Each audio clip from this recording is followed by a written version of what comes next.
Hello， 大家好，我们是草泥捏汉堡，今天为大家带来搞笑脑的美漫幸福增加第21季第20集。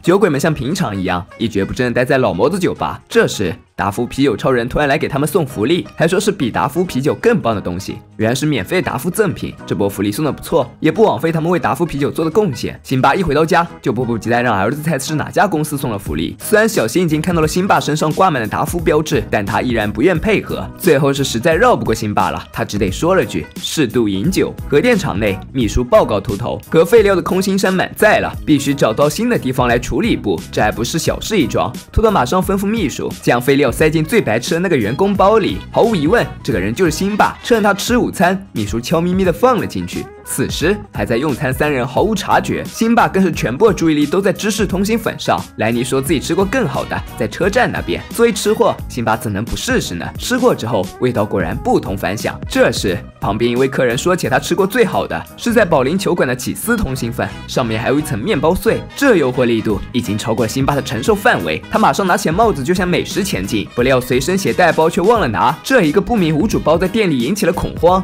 最后还出动了警力将车站爆破。辛巴倒是一点也没发现自己东西丢了，他知道吃饭时间又到了。电视上报道了可疑背包的新闻，由于里面含有致死部元素，所以就被证实为一桩恐怖主义阴谋。为了安抚恐慌的民众，市长又召开了证明联合大会。他承认之前所说关于恐怖主义的言论都是谣言，但经过这件事情后，他发现自己竟然说准了。为了春田镇以后不再受到轰炸，政府从伦敦聘请了一个顾问。这位顾问展示之前的伦敦是死气沉沉的，而之后整座城市都被监控包围，就变得分外的安全和谐。谢小妹站出来第一个表示反对，她认为不能打着安全的名义剥夺人们的人身自由。没想到马上就有人起来反驳她，并不是从观点上，而是从头发颜色上，说金发女孩就是没有深色头发的人聪明。谢小妹很生气，怎么又扯到金发？她不明白这到底和智商有什么关系？为什么她会说到又？这就不得不提到支线剧情了。一天在食堂吃饭的时候，野鹰仔又出现了选择恐惧症，足足盯了果冻15分钟，也下不了决心。于是食堂阿姨干脆替他做了决定，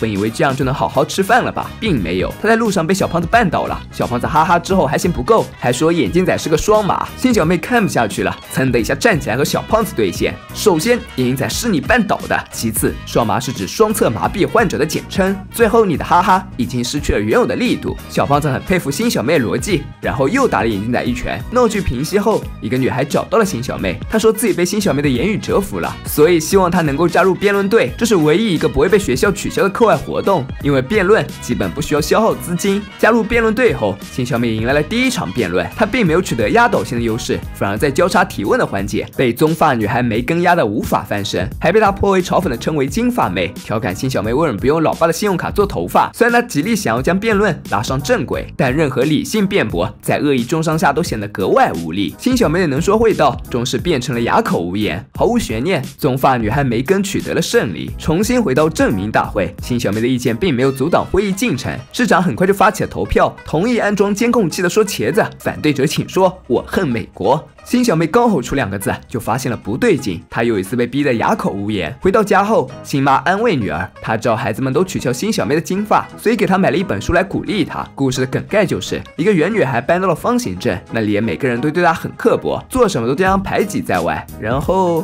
就没有然后了。很显然，这并不能起到任何积极效果。这天，兄妹俩在家看阿格的节目，没想到他也赶上了粉丝金发妹的热潮，说他因为弄丢菜谱，所以不会做兵，还说做金发选人很难，因为要掏空脑袋。见哥哥笑得如此开心，新小妹很不满，你不也是金发吗？没想到小新表示，金发男孩不傻，只有女孩傻。一天，新小妹来到了卫生间，只见她对着镜子摸了摸头发，然后神情严肃戴上了手套，看样子她酝酿了一个大计划。不久之后，学校又组织了辩论会，辩题是学校制服应不应该被普及。新小妹所持的观点是应该。当她将头发亮出来之后，在座评委都惊呆了。她说穿制服是好事儿，大家都一样能够提升档次。她这一次发言受到了评委们的一致好评，还说她思想就像她的头发一样深邃。新小妹看到自己以这种方式取得胜利，再也忍不住了，她向评委们怒吼道：你们根本没有被我的观点说服，你们只是被我的头发颜色说服。虽然有些评委还想狡辩一下，但在新小妹露出自己的金发根时，他们也都无话可说了。新小妹告诉大家，我们应该摒弃这些过时的观点，不是所有金发女人都是傻瓜，不是所有胖子都可笑，不是所有老人都开不好车。沉醉辩论的新小妹没有受到监控的波及，却苦了春田镇的其他人。证明大会会过后，监控就安了起来，不仅是交通要塞，连角角落落都没有放过，甚至在老毛子家里头装了好几个。很快，春田镇就被全方位的监控覆盖了。那些阳光照不到的阴暗角落，有人在乱扔垃圾，有人在谋杀，还有人在半裸着晒太阳。得知监控室里也安了监控，警长招将目光从美女身上移开。没过多长时间，警长就厌倦了这份工作，他派去抓裸奔者警员也来汇报，人家根本没有不文明的行为，只是穿了件肤色运动服在跑步，这点乐趣也没有了。警长不想再盯着这些屏幕，于是决定找些好色市民来接管。很快人数凑够了，选择他们的原因嘛，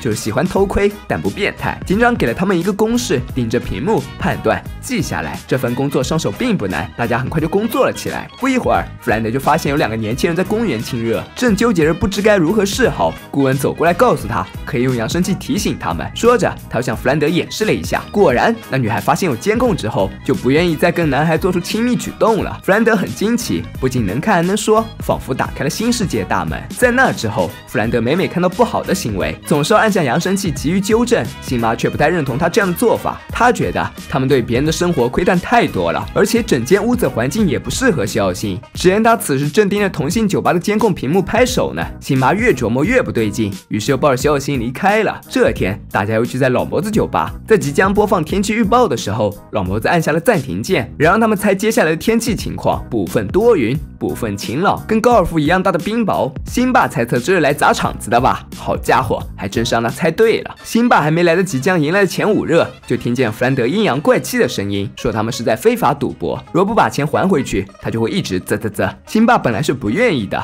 但架不住这阴阳怪气的调调，于是只得将钱都还了回去。之后他就再也忍受不了了，打开门就要回家，然后就遇到跟高尔夫球一样大的冰雹。自从有了监控之后，小新也没能幸免，滑环板都要遵照弗兰德的指示。他可不是打碎牙往肚子里咽得住。跑进家的后院后，就立刻脱下裤子对着监控，不是喜欢看吗？就让你看个够。谁知好半天过去了，监控都没有反应，于是他就后退了几步。这下弗兰德说话了。经过一番尝试之后，小新发现监控是有盲点的，然后就用屁股将盲点区域划分了出来。很快，大家都知道辛普森家有监控照不到的地方，纷纷交了钱来此享受快乐的时光。唯一不知道是弗兰德，他还以为现在春田镇已经成了天堂，殊不知辛普森家的后院俨然成了撒旦的领地。此时，在书屋盯梢小新发现了异常，马上叫了起来。辛爸听到后马上明白辛妈回来了，他赶紧通知大家表现的合法一点。其他人辛妈倒是没有发现异常，就是辛爸身上戴小新过万圣节的面具。眼见瞒不住老婆了，辛爸干脆将监控拍不到的事情和盘托出。看辛妈还是不高兴，辛爸又想用超能力安抚她，但辛妈依然不为所动。他早就警告过辛爸，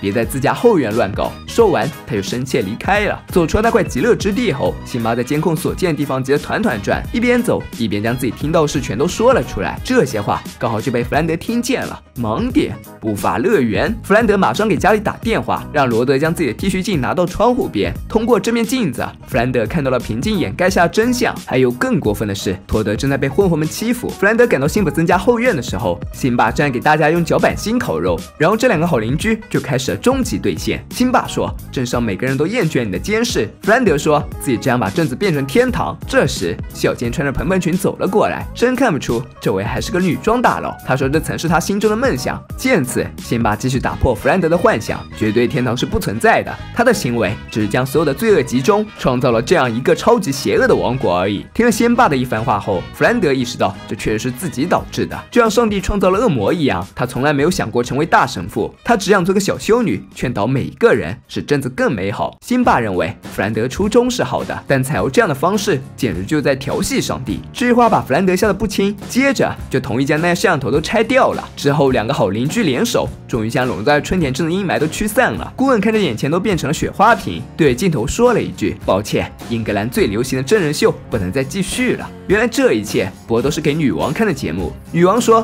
自己会想念那个糊涂蛋的，因为那会让她想起自己的儿子。瞧，他来了！他正抱着猫咪告诉妈妈，他的口气闻起来像猫粮。通过外表来判断一个人的能力，长相占优的人能够轻易获得优待，而相对平庸的人往往容易被忽视。辛小妹虽说没有长相上的困扰，但其实实也是被人用长相定义了。当辩论不再是以谁的观点更具说服力，而是单纯的人身攻击，那么再能言善辩的人，恐怕也只能保持沉默。俗话说人不可貌相，海水不可斗量。若是以简单的外貌来作为评判标准，那为什么还要努力工作和学习？人人都可以像新小妹将头发染色一样，只要符合大众的审美，没人会管你说什么。但我们都知道，外表只是敲门砖。当你真正进入了一个领域，没有能力的人依然会受到驱逐。所以拥有符合大众审美的长相固然很好，但外表的浮华褪尽，留下只会是真正有思想的人。本期视频就到这里了，喜欢小伙伴别忘点赞、评论、关注，咱们下期见，拜拜。